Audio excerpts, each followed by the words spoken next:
तो आज हम पढ़ेंगे electrolytic refining. Now when we are doing electrolytic refining, इसमें हम करते क्या है? इलेक्ट्रोलाइटिक रिफाइनिंग में या रिडक्शन पहले करते हैं। इलेक्ट्रोलाइटिक रिडक्शन की जब हम बात करते हैं तो इलेक्ट्रोलाइटिक रिडक्शन में क्या होता है, ध्यान से समझिएगा। इन इलेक्ट्रोलाइटिक रिडक्शन हम हाईली रिएक्टिव एलिमेंट्स की रिडक्शन कराते हैं। हाईली रिएक्टिव मेटल्स की रिडक्शन हम कराते हैं, है ना। हाईली रिएक्टिव मेटल्स की रिडक्शन हम कराते हैं based on their what. Highly reactive metals की हम रिडक्शन कराएंगे based on what, based on their reactivity. ठीक है, बेस्ड ऑन देयर रिएक्टिविटी। जैसे फॉर एग्जांपल मैंने बोला कि भाई फॉर एग्जांपल मेरे पास क्या है, ठीक है। तो मैंने बोला सोडियम। अब मुझे NaCl में से Na निकालना, मुझे KCl में से K निकालना है। तो मेरी रिएक्टिविटी सीरीज क्या है, एक बार चैट बॉक्स में लिख दो, ऊपर से लेकर नीचे तक। काशी, नाथ, का, माली, आलू, जरा, पीके, से, पकाता है। हाँ या ना? CuHg, AgAuPt। यस और नो? Yes sir. अगर हम रिएक्टिविटी सीरीज की बात करते हैं तो हम क्या बोलेंगे? हम बोलेंगे कि भाई हमारे पास ऊपर से लेके नीचे तक रिएक्टिविटी क्या होती है। In the chat box, will the reactivity increase और will the reactivity decrease? Tell me, बताइए। विल द रिएक्टिविटी इंक्रीज और will the reactivity decrease down the series? क्या होता है बताइए?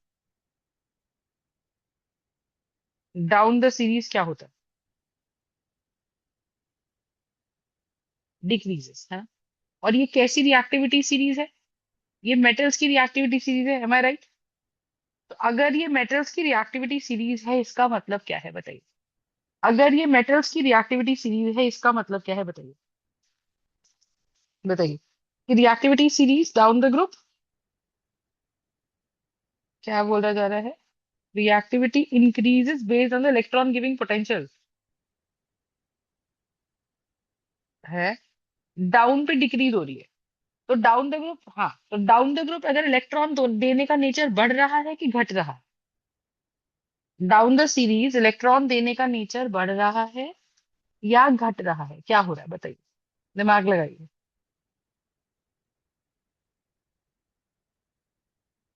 इलेक्ट्रॉन देने का नेचर बढ़ रहा है या घट रहा है?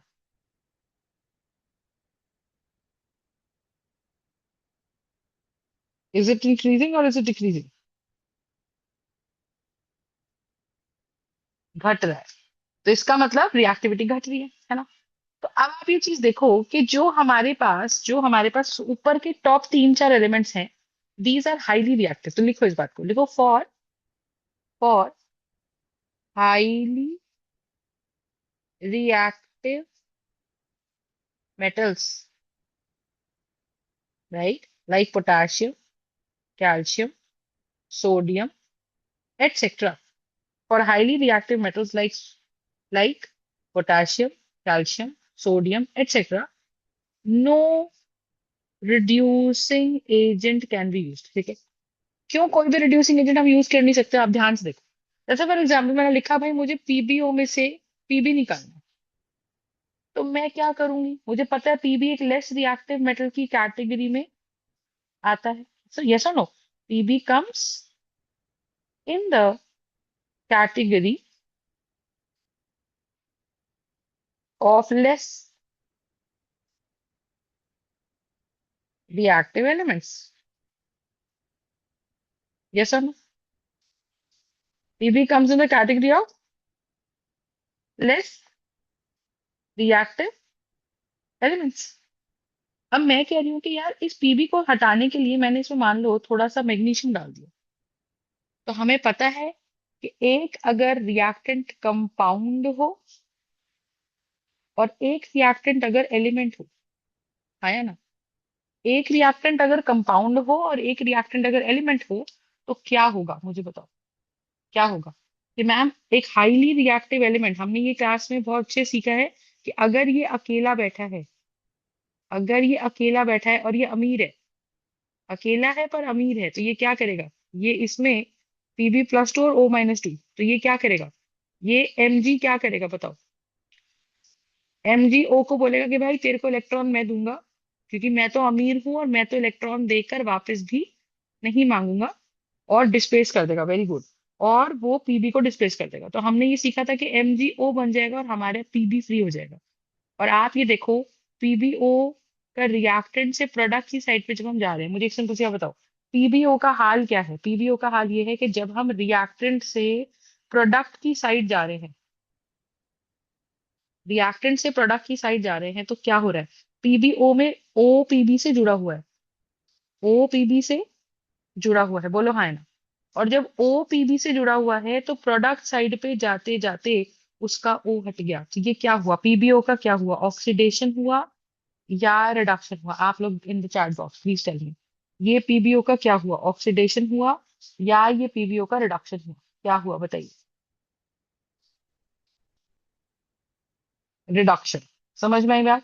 और अगर ये पीबीओ का रिडक्शन हुआ तो एमजी का क्या हो गया है? ऑक्सीडेशन। M I right? तो हम ये बोल रहे हैं कि रिडक्शन की वजह से हमने पीबीओ में से ऑक्सीजन हटा दिया, और जब हमने पीबीओ में से ऑक्सीजन हटा दिया तो हमें क्या मिल गया? हमें पीबी मिल गया। कॉन्सेप्ट समझ में आया? हमें पीबी मिल गया। Any doubts in this? Just हमें पीबी मिल गया। ठीक है। तो हमने क्या कर दी? हमने पीबीओ की रिडक्शन करके पीबी निकाल लिया।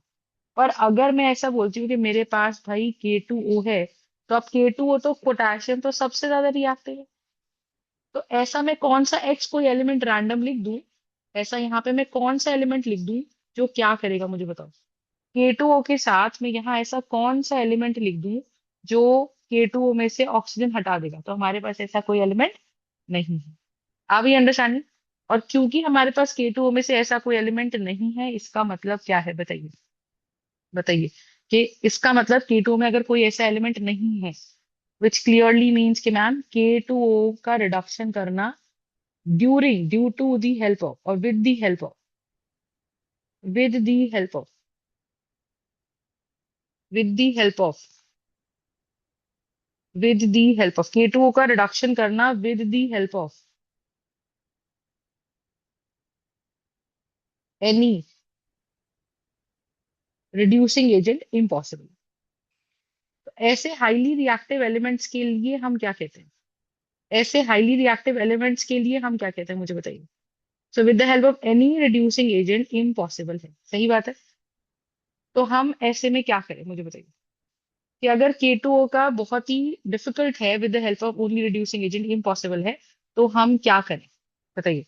तो हम ऐसे एलिमेंट्स के लिए हम यूज करते हैं उनका इलेक्ट्रोलाइटिक रिडक्शन। तुम ये समझो कि एक सबसे अमीर इंसान है, उसका रिडक्शन करना बहुत मुश्किल है।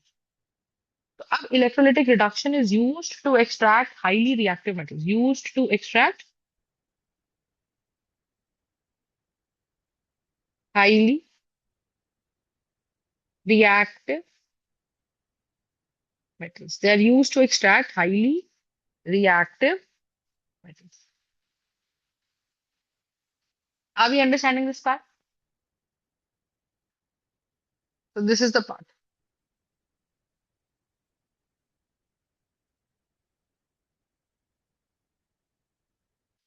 Got the point? हाँ। बट के का प्रोसेस क्या है कि के इतना ज्यादा रिएक्टिव है कि हवा में डालते ही वो एक्सप्लोड कर जाए। तो हाईली रिएक्टिव भी है ना, तो अगर आप एमजीओ में से एमजी निकाल रहे हो पोटेशियम लेके, तो पोटेशियम को एमजीओ के साथ रिएक्ट तो कराना पड़ेगा। तो पोटेशियम को खुला रखना पड़ेगा। अब पोटेशियम जैसे ही हवा के कांटेक्ट में आएगा वो एक्सप्लोड कर जाएगा। तो समहाउ डाउन द लाइन हम ये रिएक्शंस की अगर हम बात कर रहे हैं तो उसमें हम इसको नहीं एक्सट्रैक्ट कर सकते। अब हम क्या करें, ध्यान से देखो। तो हमने एक टैंक लिया, और जैसे हमने इलेक्ट्रोलिसिस पढ़ी है तो हमारे पास क्या है यहाँ पे बताइए? बीकर है। यहाँ हमने दो रॉड्स लगाई। इलेक्ट्रोलिसिस पढ़ी है कि नहीं पढ़ी है? तो ये हमारे क्या है? ये हमारे इलेक्ट्रोड्स हैं, यस और नो? क्योंकि ये हमारे इलेक्ट्रोड्स हैं तो हमने इनको किससे कनेक्ट कर दिया बेटा? हमने इसको बीकर से कनेक्ट कर दिया, बैटरी से कनेक्ट कर दिया, और बैटरी का ये छोटा वाला टर्मिनल नेगेटिव है, और बैटरी का ये वाला टर्मिनल कैसा है, पॉजिटिव है। Are we understanding this part? So this terminal is nothing but what, positive, and this terminal is nothing but what, negative. Are we understanding? ठीक है। और क्योंकि ये टर्मिनल नेगेटिव है और ये टर्मिनल पॉजिटिव है, तो इसका मतलब क्या है मुझे बताओ, बोलो। ये टर्मिनल नेगेटिव है और ये टर्मिनल पॉजिटिव है, तो इसका क्या मतलब है, बताइए। इसका सिंपल मतलब ये है अपने पास, इसका सिंपल मतलब ये है अपने पास कि मैम, बैटरी क्या करती है, बैटरी इस रॉड ए में से इलेक्ट्रॉन्स निकालेगी और रॉड बी में इलेक्ट्रॉन्स भर देगी। क्या हमें ये चीज समझ आती है? तो बैटरी का काम ही ये होता है कि रॉड ए में से इलेक्ट्रॉन्स निकाल दे, और जहां से इलेक्ट्रॉन्स बेटा चले जाते हैं वहां कैसा चार्ज आ जाता है, पॉजिटिव। और जहां इलेक्ट्रॉन्स इकट्ठे हो जाते हैं, because electrons are negatively charge, तो आप ऐसे समझो कि इनिशियली हमारे पास क्या हो रहा था, इनिशियली हमारे पास ये होता है कि ये रॉड ए जो थी उसमें 100 प्रोटॉन्स बराबर 100 इलेक्ट्रॉन्स इनिशियली इक्वल थे। पर उस रॉड ए में से इलेक्ट्रॉन्स निकाल दिए गए, तो ये इलेक्ट्रॉन्स घट के कितने हो गए, मान लो 95 इलेक्ट्रॉन्स हो गए, बोलो हाँ ना। ये इलेक्ट्रॉन्स घट के कितने हो गए मुझे बताओ, 95 इलेक्ट्रॉन्स हो गए। और इनिशियल बी रॉड के अंदर भी 100 प्रोटॉन्स बराबर 100 इलेक्ट्रॉन्स थे, हाँ या ना। बी रॉड के अंदर भी 100 प्रोटॉन्स बराबर 100 इलेक्ट्रॉन्स थे, और इसके अंदर मान लो 5 इलेक्ट्रॉन और एक्स्ट्रा आ गए, तो 100 protons is not equals to 105 electrons, am I right? और अगर वो बिल्कुल भी इक्वल नहीं है, इसका मतलब इस पे कैसा चार्ज है, -5 का चार्ज है। ठीक है। अब हमने क्या करा है, हमने, अब मान लो NaCl के अंदर से मुझे Na निकालना है, क्योंकि हम क्या निकाल रहे हैं, हम मेटलर्जी निकाल रहे हैं, मेटलर्जी कर रहे हैं। मेटलर्जी का मतलब क्या होता है, to extract the metal, am I right? Metallurgy का काम क्या होता है, टू एक्सट्रैक्ट दी मेटल, है ना। तो अगर मेटलर्जी का काम होता है टू एक्सट्रैक्ट दी मेटल, तो हम यहाँ से क्या करेंगे, हम यहाँ से ये करेंगे कि हमारे पास यहाँ पे हमने मोल्टन मोल्टन NaCl डाल दिया। अगर हमने यहाँ पर मोल्टन NaCl डाल दिया, तो यहाँ हमने पूरा का पूरा मोल्टन NaCl डाल दिया, आया ना। अब मोल्टन NaCl का मतलब क्या होता है मुझे बताओ। मोल्टन NaCl का मतलब होता है कि मैम हमारे पास यहाँ पर Na प्लस और Cl नेगेटिव के आयंस, क्योंकि NaCl कैसा कंपाउंड है आपको भी पता है, Na ने एक electron, atomic number 11, so configuration is 281। इसकी वैलेंस शेल में कितने इलेक्ट्रॉन्स रहे होंगे मुझे बताओ, एक। क्लोरीन का एटॉमिक नंबर इज 17, तो कॉन्फ़िगरेशन क्या रही होगी, 287। उसको भी क्या करना होगा, एक इलेक्ट्रॉन गेन करना होगा। तो 1 2 3 4 5 6 और 7, तो सोडियम क्या करेगा, सोडियम अपना एक इलेक्ट्रॉन क्लोरीन को दे देगा। अगर सोडियम अपना एक इलेक्ट्रॉन क्लोरीन को दे देगा, तो क्लोरीन पे कैसा चार्ज आ जाएगा, -1, और Na पे कैसा चार्ज आ जाएगा हमारा, +1। और इनके बीच में क्या थी, फोर्स ऑफ अट्रैक्शन। पर जब मैंने इस फोर्स ऑफ अट्रैक्शन की बात करी, जब मैंने इस फोर्स ऑफ अट्रैक्शन की बात करी, है ना, तो क्या होगा मुझे बताओ कि NaCl के अंदर when I am trying to break this force of attraction, then what do you think is going to happen, just tell me. कि मैम NaCl की जब फोर्स ऑफ अट्रैक्शन होगी, NaCl की जब फोर्स ऑफ अट्रैक्शन होगी, तो क्या होगा मुझे बताओ, क्या होगा बोलो। कि there is Na plus and there is Cl negative, और इनके बीच में क्या आई हुई है, फोर्स ऑफ अट्रैक्शन। और जब इनके बीच में फोर्स ऑफ अट्रैक्शन आई हुई है और हमने इसको हीट कर दिया, तो हीट करते करते ये मेल्ट हुआ और साथ में ये वाला बॉन्ड भी टूट गया, तो Na प्लस आयन फ्री हो गया और Cl नेगेटिव आयन भी फ्री हो गया। क्या मैं ये बात समझ आती है? तो कोई भी ऐसा लिक्विड जिसे हीट करने से वो अपने आयंस दे दे, is called as an electrolyte. क्या हमने ये चीज पढ़ी है, हाँ या ना? Thumbs up, thumbs down, let me know. Are we understanding guys, बोलो। तो अगर हमारे पास हमने ये पढ़ा है, तो इसका मतलब क्या है मुझे बताओ। अगर हमने ये चीज पढ़ी है तो इसका मतलब क्या है, that that if you have read this, that clearly means what, कि हमारे पास NaCl है, Na प्लस है और Cl नेगेटिव है। एंड क्योंकि हमारे पास Na प्लस है और Cl नेगेटिव है, इसका मतलब क्या होगा मुझे बताओ, बोलो, बोलो। कि मैम, अब हमारे पास बीकर में जो मोल्टन, मोल्टन मतलब इसमें एक भी बूंद पानी की नहीं है, हमने इसके अंदर Na प्लस और Cl नेगेटिव डाल दिया, और बहुत सारे Na प्लस और बहुत सारे Cl नेगेटिव, बहुत सारे Cl नेगेटिव और बहुत सारे Na प्लस, बहुत सारे Cl नेगेटिव और बहुत सारे Na प्लस हमारे बीकर में घूम रहे हैं। और सारे Na प्लस क्या करेंगे, सारे Na प्लस हमारे कैटायन है, आया ना। और सारे Cl नेगेटिव हमारे एनायन। तो सारे Na+ हमारे कैटायन हैं और सारे Cl नेगेटिव हमारे एनायन है। क्या मेरी बात समझ में आ रही है? तो अगर सारे Na+ हमारे कैटायन और सारे Cl नेगेटिव हमारे एनायन है तो क्या होगा कि Na+ will do what? Na+ will go towards the electron. Na+ will go towards the electron. Na+ will go towards the electron. और पॉजिटिव चीज नेगेटिव की तरफ अट्रैक्ट होती है तो cation will get attracted towards cathode. और वो क्या करेगा वहां पर जाकर? वो उससे एक इलेक्ट्रॉन कैप्चर कर लेगा। अब ये अंडरस्टैंडिंग। और यहाँ मेरे पास Cl नेगेटिव है, Cl नेगेटिव है, Cl नेगेटिव है। तो नेगेटिव चीज कहाँ जाती है? पॉजिटिव की तरफ जाती है। बोलो हाँ है ना। नेगेटिव चीज कहाँ जाती है? पॉजिटिव की तरफ जाती है। अगर नेगेटिव चीज पॉजिटिव की तरफ जाती है तो इसका मतलब क्या है मुझे बताइए। इसका मतलब क्या है मुझे बताइए। कि अगर नेगेटिव चीज पॉजिटिव की तरफ जाएगी तो इसका मतलब क्या है कि मैम एनायंस है। Cl negative is an anion. And हमें पता है that anion moves towards anode. And we have Na+ that is a cation, and that cation moves towards cathode. Are we understanding? So Cl negative is an anion and that will move towards cathode. 1 second, guys.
अब देखो तो उससे होगा क्या।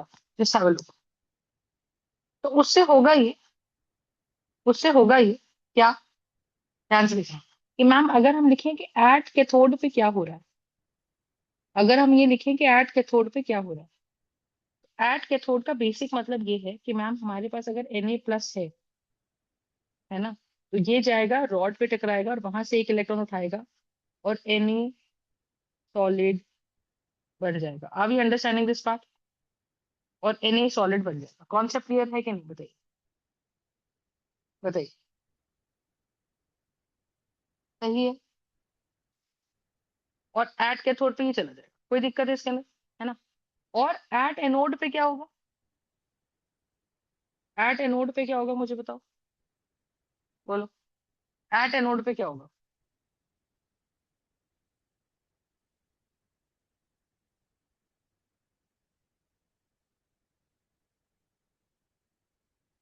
At anode पे ये होगा कि मैम जो Cl नेगेटिव है ना। Cl नेगेटिव जाएगा। अब पहली बात तो ये समझो कि Cl नेगेटिव क्या है। ध्यान से समझिएगा कि Na+ एग्जैक्टली Cl न्यूट्रल बन जाएगा और वो एक इलेक्ट्रॉन लूज कर देगा। और Cl नेगेटिव कैसे बनेगा। Cl का एटॉमिक नंबर 17 है तो कॉन्फ़िगरेशन 287 है। पर उसके पास कहीं से उसको एक इलेक्ट्रॉन मिल जाएगा। तो जब इसको एक इलेक्ट्रॉन मिल जाएगा तो ये क्या बन जाएगा। Cl-1 बन जाएगा। अब ये understanding. Are we understanding, yes और नो? बोल। और लेकिन Cl नेगेटिव अभी भी 287 ही है ना, न्यूट्रल तो है बट 287 ही है, मतलब इसका ऑक्टेट कंप्लीट नहीं है। और अगर इसका ऑक्टेट कंप्लीट नहीं है, अगर इसका ऑक्टेट कंप्लीट नहीं है तो क्या होगा मुझे बताओ, बोलो। तो ये एक इलेक्ट्रॉन गेन कर लेगा, सही बात है, ये एक इलेक्ट्रॉन गेन कर लेगा। तो Cl जो है अपने पास वो एक इलेक्ट्रॉन गेन कर लेगा। अब कहानी क्या है मुझे बताओ, कहानी क्या है कि अगर वो एक इलेक्ट्रॉन गेन कर लेगा, what does that mean? Just tell me. कि मैम Cl के पास 1 2 3 4 5 6 7, और दूसरे Cl के पास भी 1 2 3 4 5 6 7। तो what do you think is going to happen? ये हमारा ऑक्टेट कंप्लीट, और ये भी हमारा ऑक्टेट, ये भी हमारा ऑक्टेट कंप्लीट, और ये भी हमारा octet complete. Are you understanding this part? Yes और नो? बोलो। ये हमारा ऑक्टेट कंप्लीट और ये वाला भी हमारा ऑक्टेट कंप्लीट। कंसेप्ट समझ में आ गया? और अगर ऐसा हो गया तो इसका मतलब क्या है मुझे बताओ, अगर ऐसा हो गया तो इसका मतलब क्या है मुझे बताओ, बोलो।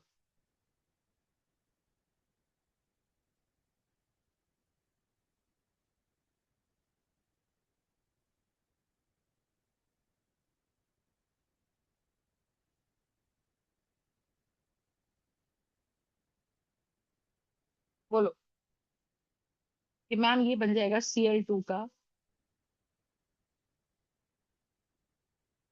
मॉलिक्यूल, ये बन जाएगा Cl2 का मॉलिक्यूल।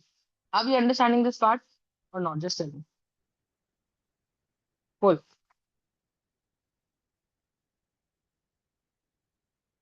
ठीक है, तो पहली बारी का चेंज को क्या बोलते हैं हम लोग? Primary change. और सेकेंड बारी के चेंज को हम लोग क्या बोलते हैं? Secondary change. कॉन्सेप्ट क्लियर है? पहली बारी के चेंज को हम लोग क्या बोलते हैं? Primary change. और सेकेंड बारी के चेंज को हम लोग क्या बोलते हैं? Secondary change. Are we understanding this part? Just tell मी।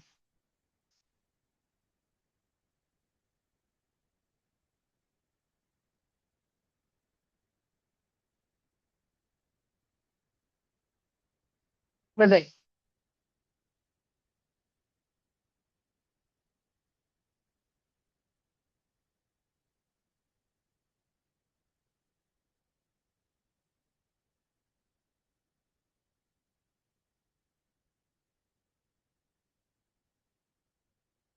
ठीक है, कोई दिक्कत है तो बताइए। तो इसका मतलब मुझे क्या मिल गया? मुझे मेरे कैथोड पे मेरा डिजायर्ड मेटल मिल गया। इसे बोलते हैं इलेक्ट्रोलिटिक रिफाइनिंग। के भैया क्या है? कैथोड पे मुझे मेरा मेटल, कैथोड पे मुझे मेरा डिजायर्ड मेटल मिल गया। कैथोड पे मुझे मेरा डिजायर्ड मेटल मिल गया। और एनोड पे क्या मिल गया मुझे? एनोड पे क्या मिल गया मुझे? बोलो। एनोड पे मुझे क्लोरीन गैस मिल गई। इसका मुझे कोई करना, कुछ भी करना धरना नहीं है। आया ना? तो मेरा डिजायर्ड मेटल मुझको मिल गया। Any doubts in this? Just पक्का? This is electrolytic refining. अब आपको चाहे तो अगर मैं बोलूँ KCl है, तो KCl का क्या करेंगे? मुझे K प्लस और Cl चाहिए। तो ये मुझे कौन सी फॉर्म में मिल जाएगा? ये मुझे मेरी मोल्टन फॉर्म में मिल जाएगा। आया ना? अगर ये मुझे मेरी मोल्टन फॉर्म में मिल जाएगा तो इसका मतलब क्या है बताइए? अगर ये मुझे मेरी मोल्टन फॉर्म में मिल जाएगा तो इसका मतलब क्या है बताइए? बोलिए। If I get this in the molten form, what do you think is going to happen? That we'll have K plus and we are going to have Cl negative. तो अगर मेरे पास KCl है तो इसका मतलब क्या है? It is going to give me K plus and Cl negative. K plus cation है, तो cation will move towards cathode, and Cl negative क्या है? Anion है। anion will move towards anode. हाँ या ना? K प्लस क्या है, केटायन है, और Cl नेगेटिव क्या है, एनायन है। कॉन्सेप्ट समझ में आ रहा है कि नहीं आ रहा है, बताइए। Are you understanding? Are you understanding और नॉट, जस्ट टेल, बोलिए। तो अगर हमें यहाँ पे केटायन और एनायन मिल रहे हैं तो हम क्या बोलेंगे, मुझे बताओ। We gonna have cation and anion, तो यहाँ पे K प्लस जब न्यूट्रलाइज जाएगा तो क्या बना के देगा मुझे, K। और Cl नेगेटिव न्यूट्रलाइज जाएगा तो क्या बना के देगा मुझे, Cl negative will become what, Cl negative neutral है तो कॉन्फिगरेशन कितना है, 288 है। एक एक्स्ट्रा इलेक्ट्रॉन था, ये क्या करेगा, पॉजिटिव की तरफ जाएगा, एनोड की तरफ जाएगा, तो Cl न्यूट्रल बन जाएगा। तो Cl नेगेटिव जो है वो Cl न्यूट्रल बन जाएगा, और वो क्या बना के देगा, 1 2 3 4 5 6 7, और दूसरा क्लोरीन क्या बना के देगा, 1 2 3 4 5 6 7। तो ये Cl2 बन जाएगा। आर यू अंडरस्टैंडिंग, यस और नो, जस्ट टेल मी। तो ये क्या बन जाएगा, Cl2 बन जाएगा। तो पहली बारी का चेंज क्या होता है हमारा, पहली बारी का चेंज होता है हमारा प्राइमरी चेंज, ये सीखा होगा आप लोगों ने। और दूसरी बारी का चेंज क्या होता है कि सिंगल नेगेटिव एनायन से न्यूट्रल एटम बन गया, तो ये है मेरा पहली बारी का change, which is going to be my primary change. और Cl से हमारा क्या बन जाएगा, Cl2 बन जाएगा, तो ये दूसरी बारी का change, which is going to B,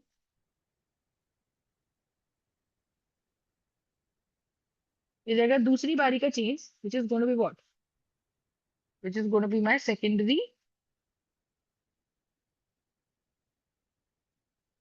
change. Are you understanding this part, are you understanding और नॉट, जस्ट टेल, बोलो। कोई दिक्कत? तो इसे बोलते हैं हम लोग electrolytic reduction. Understood my point. Next हमारे पास इसके अंदर आता है which is called as electrolytic refining.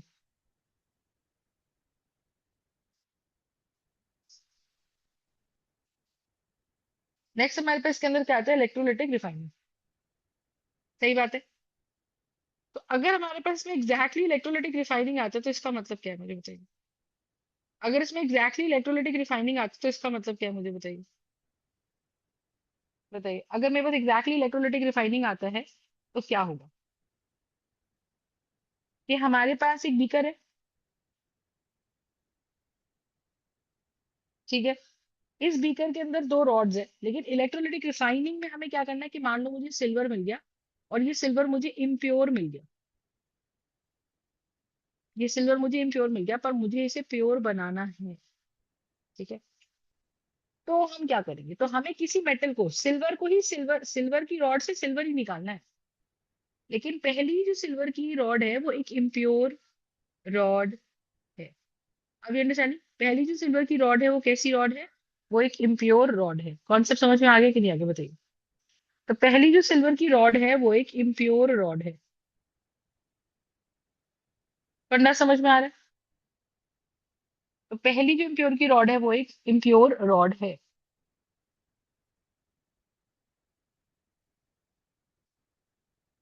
Got the point?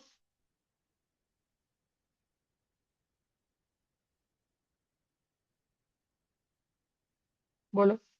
तो हमने क्या करना है, ऐसे याद रखना है, पीसी, पीसी मतलब प्रियंका चोपड़ा, तो पी से प्योर और सी से कैथोड। तो कैथोड की रॉड को हमेशा हम प्योर बनाएंगे, और पीसी जो है ये अपने पास, ये सबसे थिन होना, ये सबसे थिन होना चाहिए। बोलो हाँ ना? ये सबसे थिन होना हमारे पास चाहिए। कॉन्सेप्ट समझ में आ रहा है कि नहीं आ रहा, बताइए। तो अगर ये सबसे थिन होना चाहिए, what exactly do you think is gonna happen, just tell, बताइए। तो ये एग्जैक्टली क्या करेगा, जस्ट लेट मी नो, बोलो। तो हमने क्या करा, हमने एक रॉड ली, फिर एक हमने दूसरी रॉड ली, और फिर हमारे पास क्या आ जाएगा मुझे बताओ। फिर हमारे पास यहाँ क्या आ जाएगा। We will have the battery. Are we understand. एक नेगेटिव रॉड है और एक अपने पास कैसी रॉड है, पॉजिटिव। हाँ या ना। एक रॉड पॉजिटिव है और एक रॉड कैसी है हमारे पास, नेगेटिव। फंडा समझा।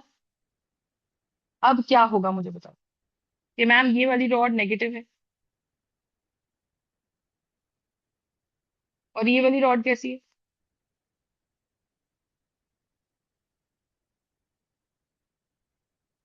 ये वाली रॉड कैसी, पॉजिटिव। लेकिन आप ध्यान से देखो मैं कर क्या रही हूँ। मैं एक रॉड को बहुत मोटी बना रही हूँ और ये जो मोटी रॉड है ये मेरी इम्प्योर सिल्वर की रॉड है। ये मेरी प्योर इम्प्योर सिल्वर की रॉड है, बोलो हाँ ना। अगर ये मेरी इम्प्योर सिल्वर की रॉड है इसका मतलब क्या है मुझे बताओ। अगर ये मेरी इम्प्योर सिल्वर की रॉड है तो इसका मतलब क्या है। इसका सिंपल मतलब ये है, इसका सिंपल मतलब ये है बोलो। इसका सिंपल मतलब ये है कि अगर हम इसकी बात करें तो एक दो तीन चार पाँच छह सात ऐसे मिल रहा है। अब यहाँ मैंने सिल्वर का कोई सॉल्ट डाल दिया, लेट सपोज AgNO3 डाल दिया, और AgNO3 मेरे पास मोल्टन फॉर्म में है। AgNO3 मेरा मोल्टन फॉर्म में है। अभी अंडरस्टैंड। अगर AgNO3 मेरे पास मोल्टन फॉर्म में है इसका मतलब क्या है मुझे बताओ। अगर AgNO3 मेरा मोल्टन फॉर्म में है तो इसका मतलब क्या है,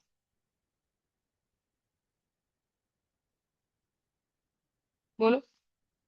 कि we're going to have Ag plus and we're going to have NO3 negative. हमारे पास क्या आएगा, we're going to have Ag plus and we're going to have NO3 negative. बोलो। तो Ag प्लस क्या करेगा, Ag प्लस इस इलेक्ट्रॉन की तरफ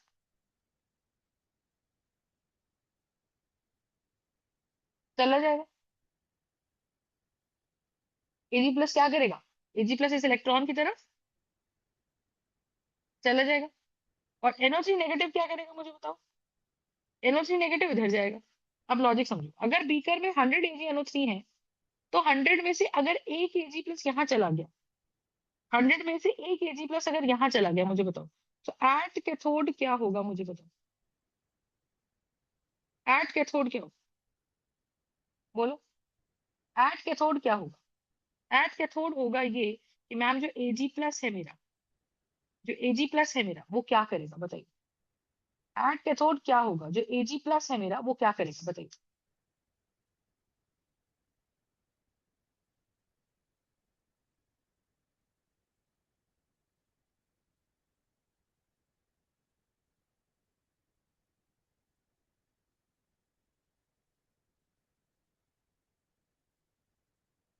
एट कैथोड Ag प्लस किसका, एक्वस या लिक्विड का, वो जाकर रॉड से एक इलेक्ट्रॉन गेन करेगा और एक इलेक्ट्रॉन गेन करके वो न्यूट्रल बन जाएगा। क्यों न्यूट्रल, क्योंकि Ag का खुद का चार्ज कैसा है, +1, और एक इलेक्ट्रॉन का चार्ज कैसा है, -1। Are we understanding this part. तो Ag का खुद का चार्ज कैसा है, +1, और एक इलेक्ट्रॉन का चार्ज कैसा है, -1। Are we understanding this part. कोई दिक्कत है तो बताओ। फंडा समझ में आ रहा है कि नहीं आ रहा बताइए।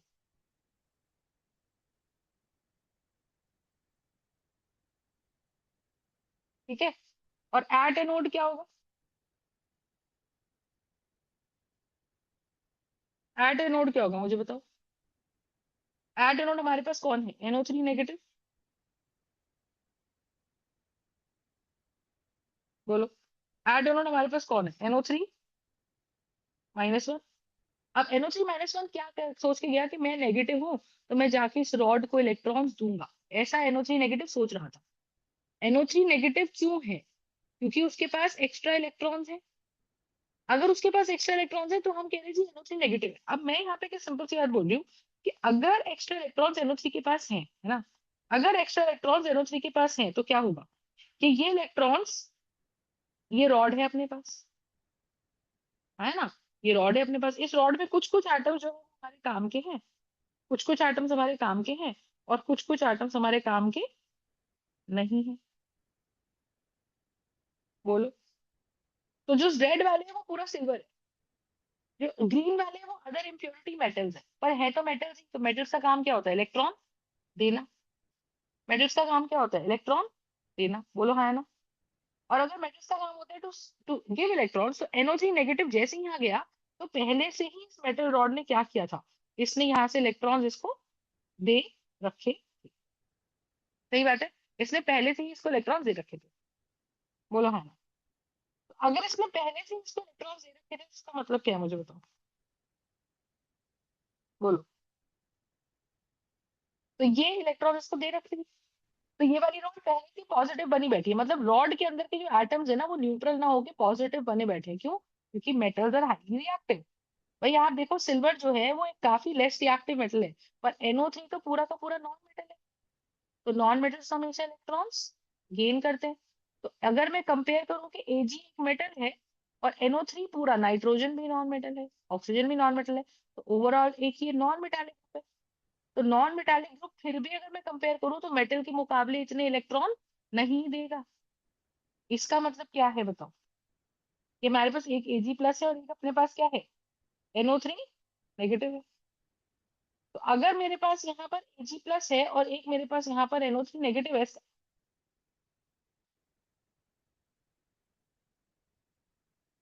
और एक मेरे पास यहाँ पे NO3 नेगेटिव है, ठीक है? तो क्या होगा बताओ?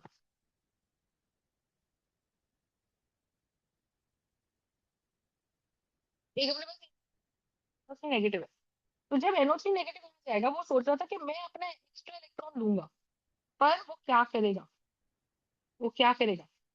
वो Ag प्लस को हाथ पकड़ के बीकर में खींच लेगा। तो अब आप लॉजिक ऐसे समझो कि मेरे पास क्या होगा, कि एक Ag प्लस बीकर में से निकल के रॉड पे जाके चिपक गया, और NO3 जब यहाँ नेगेटिव एनायन जो था पॉजिटिव की तरफ, पॉजिटिव रॉड एनोड की तरफ, तो वो अपने इलेक्ट्रॉन्स देने के बजाय उसने देखा कि यार पहले से ही यहाँ Ag प्लस बना बैठा है, क्योंकि यहाँ पहले से ही Ag बैठा है, तो NO3 जाएगा और एक इलेक्ट्रॉन Ag प्लस से खींच कर ले आएगा। अब ये understand?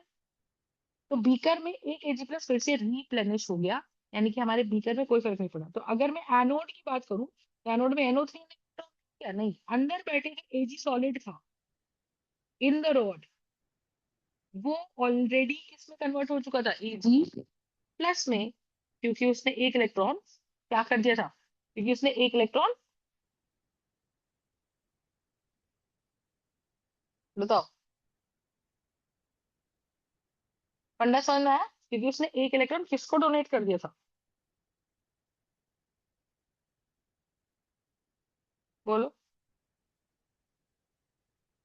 It donated one of its electrons to the battery. Is this part clear? And hence धीरे धीरे धीरे धीरे क्या होगा, इस इम्प्योर मोटी सी रॉड में से सारा सिल्वर निकलेगा। एक सिल्वर आएगा, वो इस रॉड पे चिपक जाएगा। एक सिल्वर आएगा, वो इस रॉड पे चिपक जाएगा। तो ये जो पतली वाली प्योर सिल्वर की रॉड थी, जिसमें सारे एटम्स हमारे सिल्वर के थे, जिसमें सारे एटम्स हमारे सिल्वर के थे, वो सारे सिल्वर के एटम्स क्या करेंगे मुझे बताइए?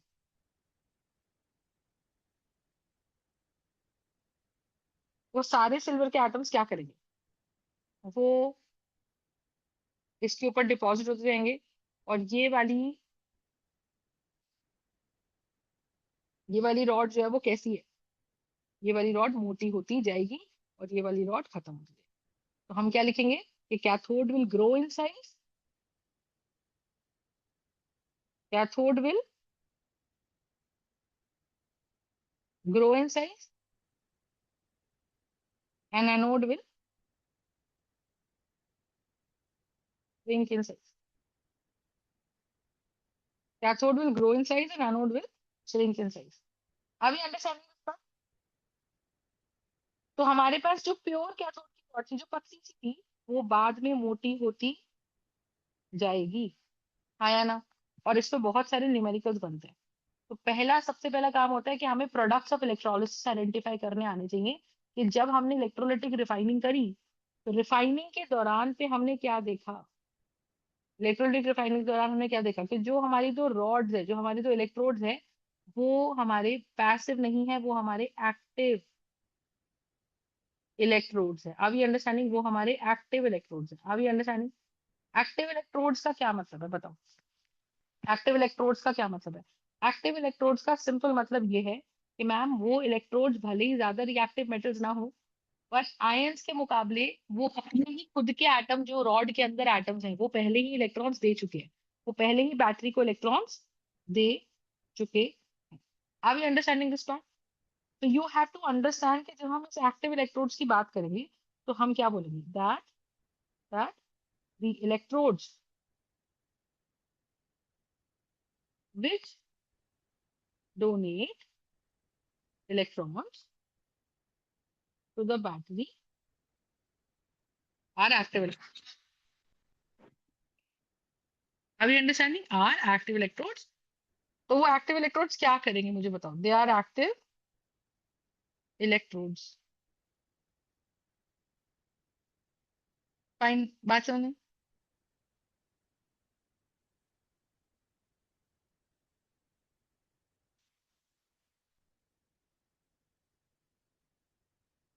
दे are active electrodes. Concept clear है तो बताइए। तो इसका मतलब इलेक्ट्रोलाइटिक रिफाइनिंग में हमारे पास क्या होगा? हमारे पास होगा ये। और अब आप एक चीज देखो, जब हम ये पढ़ रहे हैं तो अगर मान लो कोई हाईली रिएक्टिव मेटल है, सिल्वर के अंदर कोई ऐसी इंप्योरिटीज है पोटेशियम की, तो बीकर में अगर मेरे पास पोटेशियम का भी आयन है और एजी प्लस का भी आयन है, तो क्या होगा? मेरे पास के प्लस का भी आयन है और मेरे पास एजी प्लस का भी आयन है। तो अगर मेरे पास के प्लस का भी आयन है और मेरे पास एजी प्लस का भी आयन है, तो what do you think is going to happen? Just tell me. बताओ, मेरे पास के प्लस का भी आयन है और मेरे पास एजी प्लस का भी आयन है, तो होगा क्या? बोलो। मेरे पास के प्लस का भी आयन है और मेरे पास एजी प्लस का भी आयन है, तो बोलो होगा क्या? बोलो।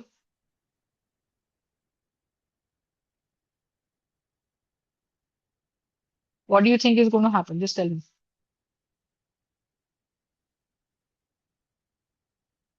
कि मैम यहाँ पे रिएक्ट कौन करेगा?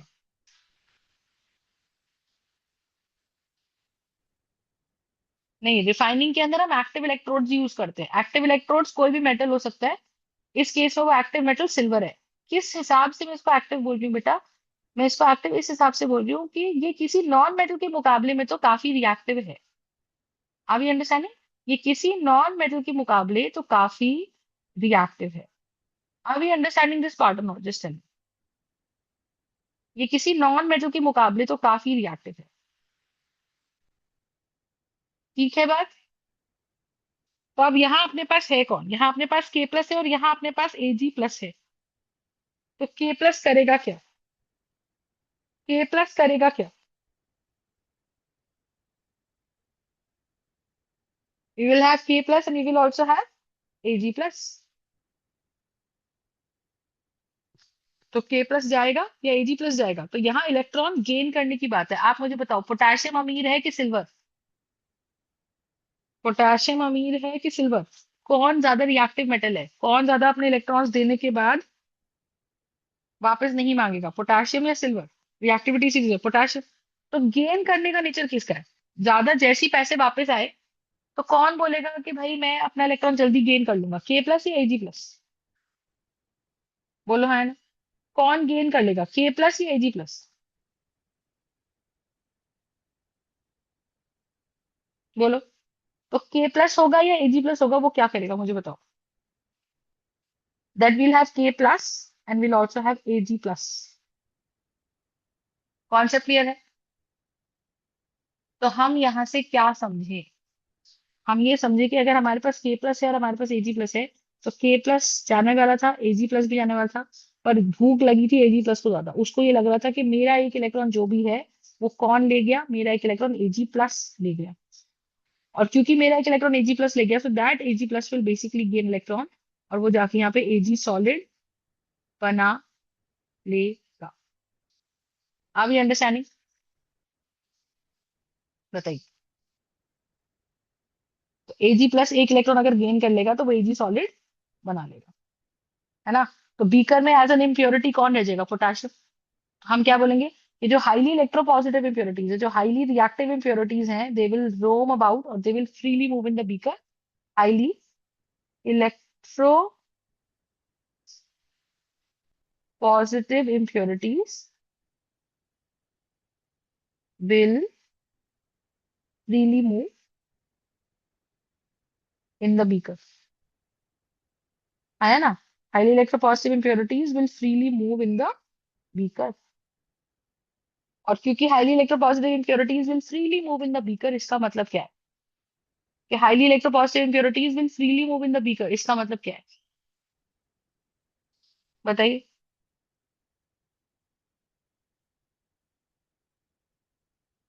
बताइए। तो हमारी इंप्योरिटीज बीकर में रहेगी, और जो लेस इलेक्ट्रोपॉजिटिव यानी कि लेस रिएक्टिव इंप्योरिटीज है, लाइक गोल्ड एंड प्लैटिनम, इनका कुछ नहीं है, ये कभी आयंस तो बनाते नहीं है आसानी से। तो गोल्ड एंड प्लैटिनम के जो आयंस हैं वो हमारे कैसे हैं, वो नीचे की तरफ बैठ जाते हैं। तो वो नीचे एनोड के नीचे बैठ जाएंगे यहाँ पे। तो जब ये मेटल है इसमें गोल्ड है और इसके अंदर हमको मिल जाता है प्लैटिनम, और क्योंकि ये गोल्ड और प्लैटिनम के अंदर अपने को मिल जाता है, तो इसका मतलब क्या है मुझे बताओ। क्योंकि ये गोल्ड एंड प्लैटिनम के अंदर अपने को मिल जाता है, तो इसका मतलब क्या है मुझे बताओ। कि ma'am this gold and platinum will remain what? बोलो।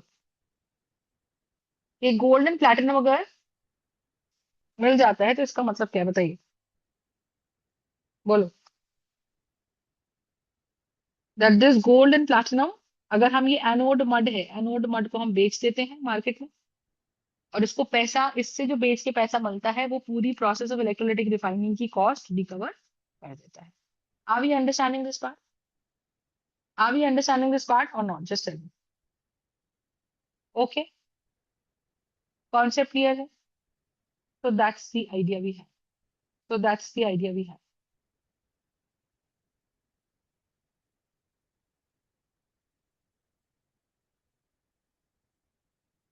कॉन्सेप्ट समझ में आया?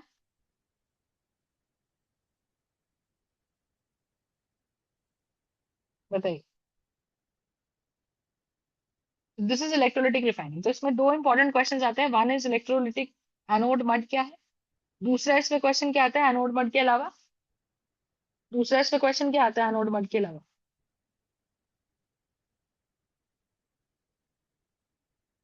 बोलो।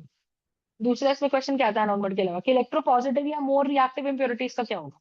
So you will say that this is going to remain in the beaker itself.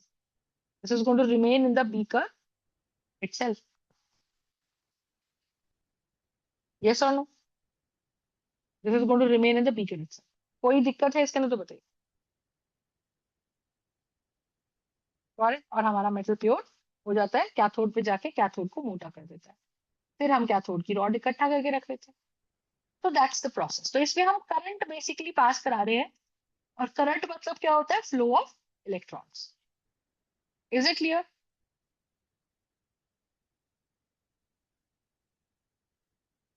कोई दिक्कत है इसके अंदर तो बताइए। ठीक है। So this is it for today. Thank you so much guys. तो आज के लिए बस इतना ही। So we are done with our electrolysis and electrolytic reduction and electrolytic refining part.